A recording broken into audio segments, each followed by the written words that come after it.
नमस्कार, बहुत स्वागत है आप सभी का हमारे इस खास बुलेटिन में। मैं हूं आपके साथ ज्योति यादव। चलिए बुलेटिन की शुरुआत करते हैं। अंतर्राष्ट्रीय पर्यटक और पर्यटन लेखक उमेश सोनी ने केंद्रीय बजट को लेकर बयान दिया है। उन्होंने कहा कि केंद्रीय बजट भारत के सुनहरे भविष्य का दस्तावेज है।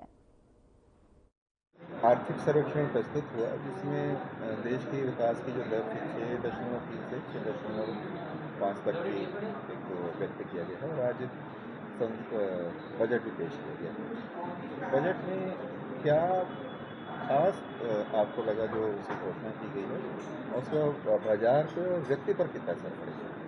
देखिए, एक सामान्य नागरिक के रूप से मैं यदि इस पे चर्चा करूं तो अद्भुत है यह बजट। जो मेरा प्रिय विषय है पर्यटन, तो पर्यटन को विकसित करने के लिए सरकार ने कई घोषणाएं की हैं। उड़ान योजना में कई एयरपोर्ट को उन्होंने अभी जोड़ने की घोषणा की है।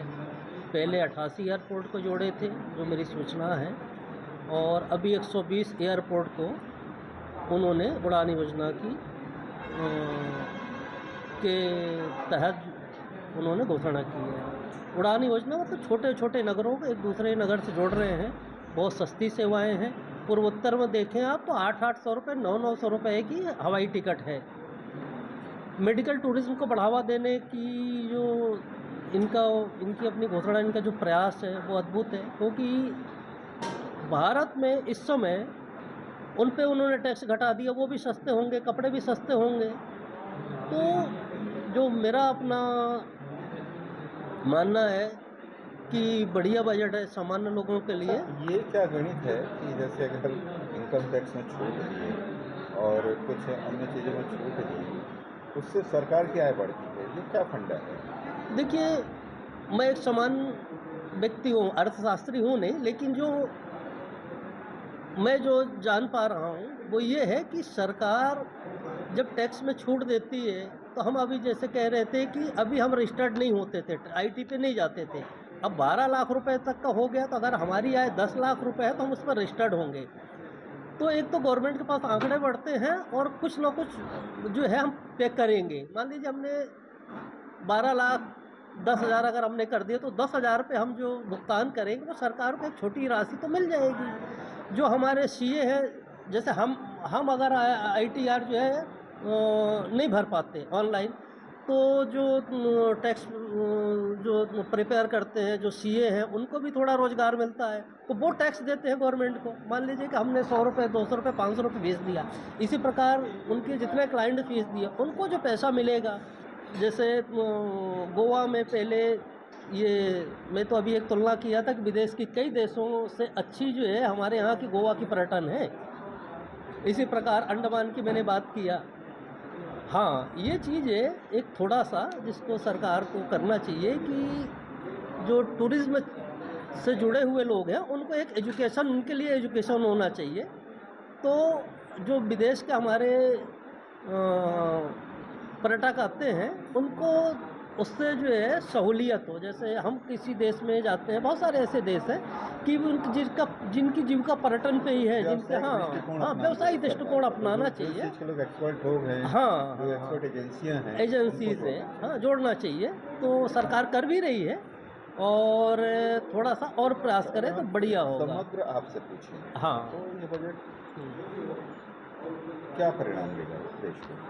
देखिए, देश तो उन्नति कर रहा है और इस प्रकार के दृष्टिकोण जैसा सरकार ने अपनाया है। किसानों के लिए जो किसान क्रेडिट कार्ड है उस पर लिमिट उन्होंने बढ़ा दिया है। और जो एसएमएमई में जो पहले जो पैसे दे रही थी सरकार है ना, गारंटी, उस पर जो है 3 करोड़ कितना था संभवतः, अब उसको भी बढ़ा दिया उन्होंने। वो खास चीज़ आपने उल्लेखित किया जो इससे सरकार को न सिर्फ आय होगी बल्कि विदेशी मुद्रा मिलेगी। तो हो गया इको टूरिज्म, हेल्थ टूरिज्म हो गया, और एक प्रॉपर टूरिज्म। देश के टूरिज्म स्पॉट को उन्नत करने के लिए क्या किया जा सकता है? देखिए, मैं लगातार भारत भ्रमण कर रहा हूँ। विश्व की यात्राएं मेरी बहुत लंबी यात्राएं हैं। सभी पर्यटन स्थल में घूमा हूँ। आज की स्थिति पे आप देखें तो भारत के पर्यटन स्थल भी बहुत उन्नत है, बहुत विकसित हो रहे हैं, सुविधाएँ बढ़ रही हैं। अभी हाल में मैंने अंडमान की यात्रा की, मैंने अभी गोवा की यात्रा की। तीर्थ यात्राओं से अभी मेरा बहुत वो रहा है शीघ्र हैं? जैसे अयोध्या है और प्रयाग है, बनारस पे है। तो इस समय जो श्रद्धालु वहाँ देखें, पर्यटक भी अगर आप उनको कह लें, तो एक जो रेवेन्यू जनरेट हो रहा है वो अद्भुत है, एक बड़ा व्यवसाय खड़ा हुआ है। तो जैसे हम अभी सरकार ने कहा कि 50 पर्यटन स्थल को विकसित कर रहे हैं, तो हम जो पहले देखते थे गोवा, पहले देखते थे अंडमान, उससे अंतर आया है। पहले देखते थे हम बनारस, पहले देखते थे हम अयोध्या, उस पे बहुत अंतर आया है। विदेशी प्रसन्न है, व्यापारी भी प्रसन्न है इस बजट से, और उसका हमारे जैसे लोगों पे बड़ा जीवन में हमारे जो है परिवर्तन आने वाला है। सामान्य नागरिकों के जीवन में परिवर्तन आने वाला है। देश में तो परिवर्तन आ ही रहा है आर्थिक स्थिति से। बांग्लादेश और नेपाल, भूटान, म्यांमार, ये हैं। इसके अतिरिक्त जो है और भी देश हैं। तो मेडिकल टूरिज्म का है। आयकर का जो इन्होंने स्लैब बढ़ाया है और 12 लाख रुपए तक का छूट दिया है, ये भी एक अच्छा कदम है, क्योंकि अभी जो आंकड़े आए हैं कि पिछले वर्ष ही 10 लाख करदाता उस पर अभी सम्मिलित हुए हैं। क्योंकि जब छूट की सीमा बढ़ा दी गई तो करदाता जो है उस पर रजिस्टर्ड होना चाह रहे हैं। तो जो ऐसे करदाता जो उससे बचना चाह रहे थे, जब 12 लाख रुपए तक की छूट हो गई है तो स्वाभाविक रूप से सम्मिलित होंगे और थोड़ी ना थोड़ी योगदान अपना देंगे उस पर, क्योंकि जो करदाता है उनको अलग प्रकार के जो है सुविधाएं मिलती है, बैंक भी देती है और भी ऐसे इंस्टीट्यूट जो होते हैं फाइनेंशियल इंस्टीट्यूट वो देते हैं। तो इस कारण से लोगों में एक जागरूकता बढ़ेगी। सामान्य रूप से हम ये कहें कि बढ़िया बजट है। इलेक्ट्रॉनिक जो सामान है वो सस्ते हुए हैं। घड़ी, मोबाइल, टीवी, अभी तक क्या होता था कि बहुत सारी जो मोबाइल वगैरह है।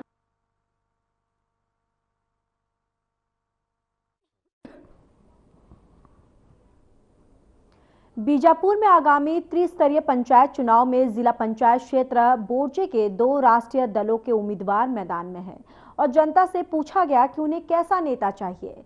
ग्राम पंचायत बोर्जे पापनपाल तयानार के मतदाताओं ने कहा कि जो विकास कार्यों में अपना योगदान दे, मूलभूत सुविधाओं को जन जन तक पहुंचाए, ऐसे उम्मीदवार की जिला पंचायत चुनाव में जीत होगी। छत्तीसगढ़ प्रदेश में नगर निकाय चुनाव का बिजुल बज चुकी है। ऐसे में हर क्षेत्र में जनता की राय को जानना बहुत जरूरी है। जनता इस बार क्या माहौल बना के रखी है, क्या चाह रही है, इसको जानने के लिए मैं इस वक्त पापनपाल क्षेत्र में मैं आया हुआ था। तो मुझे लगा कि इधर आए तो लोगों से जान लूं कि इस बार जिला पंचायत चुनाव को लेकर यहाँ की जनता का क्या माहौल है, इसके बारे में जानने के लिए हमारे साथ कुछ ग्रामवासी हैं, इनसे वार्तालाप करते हैं। आपका क्या नाम है? सोनू कुड़ियम। सोनू कुड़ियम, इस बार चुनाव का क्या माहौल है? जिला पंचायत चुनाव को लेकर क्या रणनीति बनाई आपने? हम लोग इस बार किसी दूसरा को भी रखेंगे, थोड़ा अच्छा कुछ काम होना चाहिए बोल के हम लोग ये विचार किए कि अच्छा वाला इंसान होना चाहिए, हमको काम दिखना चाहिए। आपके क्षेत्र में एक कुजूर नाम का है, एक शंकर कुड़ियम है, दोनों में से किसको पसंद करते हैं आप लोग? शंकर कुड़ियम और कुजूर नाम का। कुजूर नाम को हम चाहते हैं कि सहयोग देगा बोल के, पास एरिया वाला बोल के हम लोग ऐसा कोशिश कर रहे हैं। कुजूर कहाँ के रहने वाले हैं? मिर्ते का। आपका क्या कहना है? संतोष कुड़ियम है। संतोष कुड़ियम है। संतोष कुड़ियम जी, आप क्या चाहते हो? इस बार के माहौल क्या है? आप क्या विचार करके रखें? जो ऐसा व्यक्ति को हम सुनना चाहते हैं कि हर विकास गांव, सब गांव या जिला देख रेख करने अच्छा करे और अच्छा सबको साथ लेकर चलने वाला, इससे इंसान को हम सुनना चाहते हैं। आपके पास दो प्रत्याशी है, एक कांग्रेस पार्टी से शंकर कुड़िया में और बीजेपी से कुजूर है कि हम कुजूर सर कुजूर को चाहते हैं क्योंकि हमारे एरिया के हैं। कैसे लगते हैं? अच्छे अच्छे हैं क्या? कुजूर तो हम पहले से उसको जानते हैं, अच्छे पहले इंसान हैं। किसी पद में रहे क्या? कुजूर तो थे होंगे कोई पद में, कोई काम वाम किए? किए अच्छा ही किए हैं कहीं कहीं। ग्रामीणों और भी हमारे साथ जुड़े हुए हैं, उनसे भी वार्तालाप करते हैं। इनका क्या राय है चुनाव को लेके, जिला पंचायत चुनाव को? वोट करते हो ना? हाँ वोट करता, लेकिन मतलब अब तक चिंतन मंथन नहीं किया संतर है? इधर गांव में चर्चा नहीं चला अभी नहीं तक। चला। चलने के बाद ही बता सकते हैं। बाद में किसको वोट करना है हाँ, क्या? हाँ। इस प्रकार दादा का कहना है। दादा आपका क्या नाम है? I am Santosh Kumar चिलमुल। जी, आपके क्षेत्र में जिला पंचायत चुनाव को लेके आपके क्षेत्र में क्या माहौल है, क्या रणनीति? सब अपने अपने पार्टी से जो भी प्रत्याशी फॉर्म डाल रहे हैं, मेरा एक कहना है कि कोई भी जीते पर गांव का विकास होना चाहिए और गांव के लोगों को मतलब सरकार के जो काम काज आते हैं, वो योजना आते हैं, उनको गांव में विस्तृत रूप से कार्यक्रम को मतलब काम को पहुंचाए। जो भी सरकारी योजना आती है वो योजना आप तक पहुंचे, ग्राउंड तक पहुंचे और लोगों को इसका लाभ मिले, ये आप चाह रहे हैं? हाँ, हम यही चाहते हैं। हम कोई पक्षपात नहीं, कोई किसी का कोई वैर नहीं, कोई दुश्मनी नहीं। जो भी प्रत्याशी जीतेगा तो हमारे ग्राम पंचायत में सभी कामों को लागू करना है। आपके जिला पंचायत में कांग्रेस पार्टी से शंकर कुड़िया में और एक भाजपा सरकार पार्टी से एक कुजूर है, आप दोनों में से किसको मानते हो? हम दोनों को सभी को साथ लेके चलते हैं, पर दोनों में से कोई भी जीते, लेकिन हमारे गांव का विकास होना चाहिए। कोई भी जीते लेकिन विकास ग्राउंड में बराबर पहुंचे और लोगों को इसका लाभ मिले, ऐसा ग्रामीणों का कहना है। सर आपका क्या नाम है? मैं भीमा तेलाम। जी सर, चुनाव जिला पंचायत चुनाव को लेकर आपका क्या विचार है? आपके क्षेत्र में क्या माहौल है? आपके क्षेत्र के लोग क्या चाह रहे हैं इस बार? हमारे क्षेत्र के लोग यही चाहते हैं आने वाला समय में हमारे गांव विकास हो जाए और अच्छे से चलाएं। जो भी हो बनते हैं हमारे ज़िला के जो सदस्य बनते हैं तो जनता ही उनका जनार्दन है और हम सभी को लेकर चले और हमारे मुद्दों को अच्छे से लेकर चलाएं। ऐसे ही उम्मीदवार हमको चाहिए। अभी तो वोटिंग बोलने से तो अब जनता की बात है, जो जीतने के बाद वोटिंग देने के बाद जो होती है वो हमारे ही इंसान है। तो वोट जैसे कि गांव के विकास के बारे में, चाहे हम लोग को किस तरह का विकास करना, हमको चाहे बिजली की सुविधा हो, रोड की सुविधा हो और रहने के लिए मकान की सुविधा हो और हमारे लिए अस्पतालों की सुविधा हो, ताकि हमारे गांव के निवासी लोग आगे ना जा पाए। गांव का जो बीमारी मलेरिया जो भी गांव में, यहाँ पर डॉक्टरों का तो अभी तक एक भी नहीं। उप केंद्र नहीं क्या? उप स्वास्थ्य केंद्र है, लेकिन इसमें डॉक्टर लोग नहीं है, डॉक्टर्स नहीं, वो नर्स है, लेकिन इसमें सिर्फ वही गोलियां वगैरह देते हैं, जाना आना करते हैं। ग्रामीण का वही कहना है जो भी प्रत्याशी जीत के आएगा वो अच्छे से काम करे। दादा आपका क्या नाम है? इस बार आप चुनाव का क्या रणनीति बनाए, किन मुद्दों को लेकर आप वोट करेंगे? वोट ठीक है, हम वैसा नहीं बोल सकते हैं कि दे रहे हैं तो सब सुना है, आगे आएगा तो तब दे सकते हैं, जहाँ बोलेगा वो नहीं, वही बात है। आप मेरे पीछे देख पा रहे हैं, ये जो बस्तर में आपको देखने के लिए मिलता है, जो यहाँ का लोकल थाड़ी सल्पी, जिसको यहाँ के लोगों का ये जो कल्चर का रीति रिवाज के अनुसार इसका त्योहार बोलना चाहिए, पीने का साधन है, जो इसको पीकर लोग अपने नशा के लिए यूज करते हैं। ये जो ताड़ी जा रहे, क्या नाम है दादा? सल्फी है। सल्फी है। ये सल्फी पीने से क्या क्या फायदा मिलता है? क्या फायदा मिलता है? पीते हैं नशा के लिए। आप देख पा रहे हैं हमारे सामने एक माता भी है। माता, खासकर माताओं के लिए सबसे अहम समझी जाती वोट। क्या नाम है आपका? अनीता।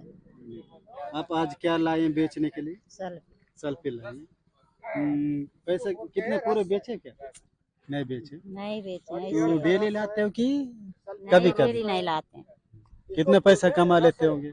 अब वैसे है 400 पैसा।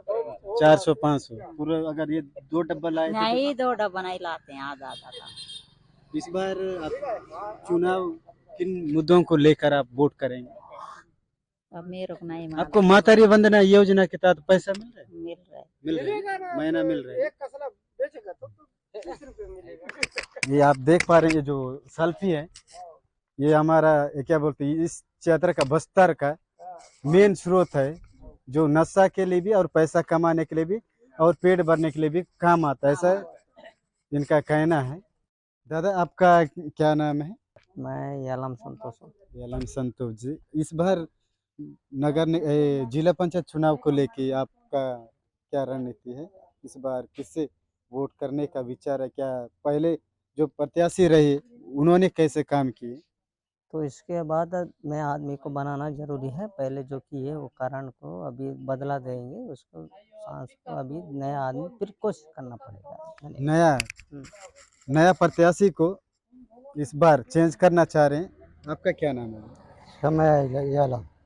आपका क्या विचार है इस बार का चुनावी माहौल आपके क्षेत्र में? क्या जिला पंचायत को पहले बार जैसा लोग था, कुछ गांव पर जगह में कुछ किया भी नहीं। एक आध बार करूँगा बोला है, नहीं भी की है। इतना कह रहा हूँ। इस बार क्या नया चेंज करना चाहिए? नया करना ही पड़ेगा। नया करना चाहिए। इनका कहना है ग्रामीणों का, ये ग्राम वासियों का, कि इस बार हम नया प्रत्याशी को लेन देन करना पड़ेगा, चेंज करना चाहते हैं। आपका क्या नाम है जी? जी मेरा नाम सहदेव पावरे है जी। चुनाव अभी जिला पंचायत चुनाव को लेकर के आप लोगों के बीच में क्या रणनीति है? क्या चाह रहे हो इस बार कि जिला पंचायत में किसे चाह रहे हो, पुराना या नया? देखिए जिला पंचायत में जो है यहाँ पे दो राजनीतिक पार्टियों का टक्कर है। मैं दोनों राजनीतिक पार्टियों के दोनों जो मैदानी क्षेत्र में जो प्रत्याशी आए हैं वो दोनों राष्ट्रीय पार्टियों से अधिकृत प्रत्याशी हैं। मैं दोनों के बारे में ही मैं ये कहना चाहूँगा कि दोनों इतने ही एक दूसरे को टक्कर देने वाले हैं। तो मैं किसी एक प्रत्याशी को अपने पक्ष में लेके मैं कहना नहीं चाहता। और राजनीतिक पार्टियां दोनों जो राष्ट्रीय पार्टियां हैं, दोनों इसी कदर मतलब मैदानी क्षेत्र में अपना चुनाव का रणनीति बनाने की तैयारी कर चुके हैं। जहां तक मेरे ख्याल से अब चुनाव का दौर है, तो प्रचार प्रसार के लिए दोनों प्रत्याशी अपने अपने कार्यकर्ताओं के साथ गांव गली में जाएंगे, अपने प्रत्याशी के लिए वोट मांगेंगे। किन मुद्दों पर इस बार आप लोग वोट करेंगे? किन मुद्दों को लेकर आप एक प्रत्याशी चुनेंगे आपके क्षेत्र के विकास के लिए? जी जी, देखिए प्रत्याशी जो भी प्रत्याशी चुन के आएगा, मैं उसको ये कहना चाहूँगा कि वो कहीं ना कहीं हमारे पब्लिक के लिए मैदानी क्षेत्र में व्यक्तिगत रूप से कई परेशानियां गांव गली में होते हैं। मैं उन दोनों राजनीतिक पार्टियों के प्रत्याशियों से ही कहना चाहूँगा कि पक्ष और विपक्ष जो कार्यक्रम होता है, चुनावी मुद्दा रहता है, बाकी जो प्रत्याशी मैदान में जीत के आता है, मैं उस प्रत्याशी के लिए मैं ये कहना चाहूँगा कि वो किसी अन्य व्यक्ति के लिए किसी भावनाओं को लेके ये मेरे लिए काम नहीं किया या फिर मेरे लिए करना चाहिए था, मैं इसका काम कुछ ऐसा नहीं करूँगा, या फिर ऐसे बातों को लेकर भेदभाव ना करें, मैं यही कहना चाह रहा हूँ। इस बार अच्छा, पिछले बार जो थे जिला पंचायत में उन्होंने क्या क्या विकास किया आपके क्षेत्र में, क्या काम हुआ? देखिए, मैं बहुत ज़्यादा तो नहीं जानता। मैं मेरे क्षेत्र की जो जिला पंचायत महिला रही, नीना रावत या उदय जी, जहाँ तक वो मेरे क्षेत्र में बहुत सारा मतलब भ्रमण करती रहती थी। महिलाओं के हित में कुछ अच्छा खासा काम करती थी। महिलाओं के समस्याओं का समाधान करने में कहीं न कहीं उनका योगदान अच्छा रहा। आप जानते हैं ये ग्रामीण क्षेत्रों में सरकार विकास पहुंचा रही करके बताती है, लेकिन जब ग्राउंड में जाएंगे आप ग्रामीण इलाकों में, क्षेत्रों में, तो बोरिंग के अलावा बाकी कुछ दिखता नहीं। एक सड़क देखने को मिलता है। यही ज़्यादातर हम जानते हैं। ग्राउंड हर क्षेत्र में ग्राउंड रिपोर्ट करते हैं तो हमें यही विकास की नज़रें नज़र में आता है। ऐसे में और भी हमारे साथ दादा लोग जुड़े। आपका क्या नाम है? मेरा अनिल गंगारला। अच्छा, इधर सुनना, सरकारी बोरिंग मन में पूरा पाइप मन डाले, वो क्या अच्छा, मतलब? आपके पास नल जल नाल है, मेरा बोर है, लेकिन सरकारी पानी पीने के लिए नहीं दादा, जो नल जल योजना के तहत पानी पहुंच रहा है आप लोग को, मिल रहा है? नहीं है, अपने पास नहीं है। नहीं है। नहीं है। तो इस बार चुनावी माहौल क्या है फिर आपके क्षेत्र में? क्षेत्र में अभी आएगा तो जिला पंचायत चुनाव को लेके जिला पंचायत अपना शंकर वही है अपने यहाँ। आपके क्षेत्र में वही है शंकर क्या है? उनका सरनेम में तो नहीं मालूम, लेकिन कुड़िया में है कोई, क्या है क्या वही रड़ रहे। पिछले बार जो प्रत्याशी थे आपके ओ क्षेत्र में, नीना राव अच्छा काम किए? हाँ, अच्छा काम किए। तो इनार को देखिए, पापन पाल सबको अच्छा काम हो गया। अच्छा काम किए, क्यों झूठ बोलूं। आप क्या चाहते हो कि लोगों के साथ अच्छा जुड़कर काम करने वाले प्रत्याशी? हमको तो वही चाहिए, क्योंकि अपने यहाँ रोड भी चाहिए, क्योंकि वो बोरिंग में वो पालतू सरकारी बोरिंग मन में वो बोर मन वो डाल के वो ऐसे कर रहे, वो अच्छा नहीं लगता। क्योंकि लोग आके वहाँ पानी आके पियेंगे ना, कोई भी आके, हमको वही चाहिए। क्योंकि बोरिंग मन है सब है, वो हमको वही चाहिए। सरकारी यहाँ बोर लगा फालतू, वो दे वहाँ स्कूल का बोरिंग लगा, ये दे अपना घर के पास, वो अच्छा नहीं लगता। लोग आके वहाँ बोरिंग टेढ़ने से क्या मतलब, मेला हुआ कुछ भी हुआ। ठीक है, दादा का मांग है इस जो मंदिर है इसमें एक बोरिंग की व्यवस्था कर दे, जो भी प्रत्याशी जीत के आएंगे। इस प्रकार का इसका कहना है। और भी है। आपका क्या नाम है दादा? जी, मेरा नाम रितेश राठौर है। जी, इस बार आपके क्षेत्र का चुनावी माहौल क्या है जिला पंचायत चुनाव को लेकर? आपके क्षेत्र में जिला पंचायत में दो प्रत्याशी आए हैं। भाजपा से कुछ कुजूर है और कांग्रेस से शंकर कुड़ियम। जी, शंकर कुड़िया। शंकर कुड़ियम किसको चाह रहे हो? शंकर कुड़ियम को? जी, मैं तो इतना तो नहीं जान रहा हूँ सर। तो दोनों में से किसको आप जानते हैं अच्छे से? दोनों प्रत्याशियों में से शंकर कुड़ियम और कुजूर, इन दोनों में से किसको सबसे अच्छा खास जानते हैं? जी, उतना तो दोनों को भी नहीं जान रहा। जी, तो इस बार आप वोट करेंगे? वोट करते हो? वोट नहीं सर, अभी तो 18 साल हुआ ही नहीं हुआ है। नहीं। अब जानना होगा कि ग्रामीण किसे चुनेंगे, किसे वोट देकर यहाँ के जिले पंचायत अध्यक्ष चुनेंगे, ये आगे देखने वाली खबर है। बने रही हमारे हर खबर छत्तीसगढ़ में सन्वी हेमला के साथ। चलिए आगे बढ़ते हैं। बीजेपी महापौर प्रत्याशी मिलन चौबे ने 1 फरवरी को पूर्व मंत्री और विधायक राजेश मूणत के नेतृत्व में रायपुर पश्चिम विधानसभा के सोलापुर माता मंदिर में पूजा अर्चना की और सघन जनसंपर्क आरंभ किया। इस दौरान मिलन चौबे ने रायपुर पश्चिम विधानसभा के 10 वार्डों का दौरा भी किया।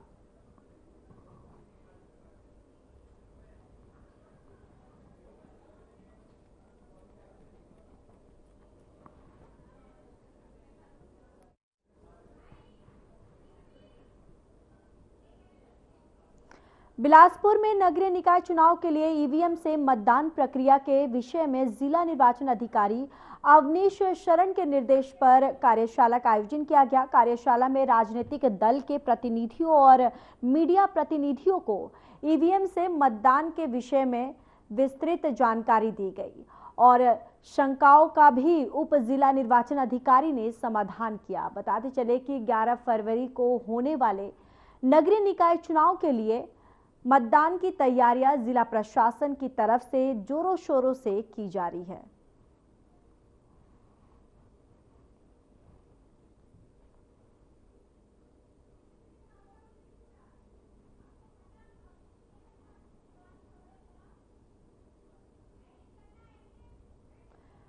तो देखिए नगरीय निकाय चुनाव को लेकर तैयारियां जो है वो शुरू कर दी गई हैं। कार्यशाला का आयोजन किया गया है और ये जो तस्वीर है ये तैयारियों की तस्वीर आप तक साझा करें, जहां जिला निर्वाचन अधिकारी ने चुनाव को लेकर दिशा निर्देश भी दिए हैं। और देखिए यहाँ पर अब तैयारियां जो है नगरीय निकाय चुनाव को लेकर पूरी तरह से जोरों शोरों से दिखाई दे रही है। कार्यशाला का आयोजन किया गया और अब यहाँ पर नगरीय निकाय चुनाव का बिगुल जो है वो बज चुका है और चुनाव को लेकर यहाँ पर दिशा निर्देश जो हैं वो भी दिए जा रहे हैं और पूरी तरह से दमखम दिखाती हुई जो पार्टियां हैं और जो इलेक्शन कमीशन है उनके द्वारा यहाँ पर पूरी तैयारियां कर ली गई हैं। और देखिए जिला निर्वाचन अधिकारी जो है वो निर्देश भी उन्होंने दिया है।